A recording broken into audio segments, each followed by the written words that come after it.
sabi mo, ano, ka-close mo si Raisa gano'n? Yeah, naka-work ko na sa before ng ilang beses na. Pero may nagsabi pa sa'yo na magkakawit kayo? Oh my gosh, Kasi talaga? tignan mo. Baka magka-archetype, pero oo nga, wow. Adi, ang ganda ko naman. Hindi, kasi sobrang ano, nakita naman natin lahat, sobrang desay talaga ni Raisa and very fresh. Kahit na hanggang ngayon nga, diba, parang syempre may baby na siya ganyan, pero parang hindi halata. So parang compliment yun for me. And then, this is a mini-series. Yeah. Tapos napanood ka namin sa Ang Provinciano. Yeah. So may chance ba ulit na makagawa ka ng teleserye with other actors, Oh like my Coco God. Martin? Actually, nagtitaping po ako ngayon ng isang series sa... Sabihin? So, surprise!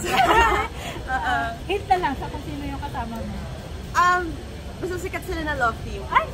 Talaga? Yeah. Nakaka-excite naman. And last question, since 3 kayo na couples dito, ano yung edge ng couple nga ni Jerome Ponce sa tatlo? Ano yung parang magpapaangat sa inyo dito sa story dito? Sa acting, grabe, super angat talaga yung dalawang couple, Kalin, Carlo, Raisa, and Kiko.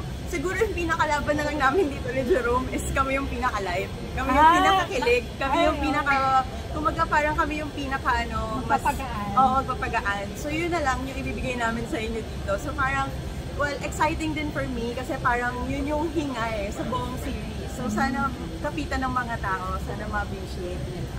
Okay, so last na lang, pa-invite na lang po.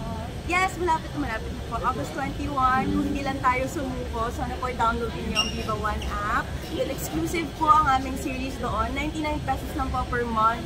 Kasama ko po dito si Carlo Aquino, Kalin Garcia, Raisa Sanon, Kiko Estrada, and of course Jerome Ponce, directed by Carlo Cati. Kung hindi na tayo sumuko, guys, please support.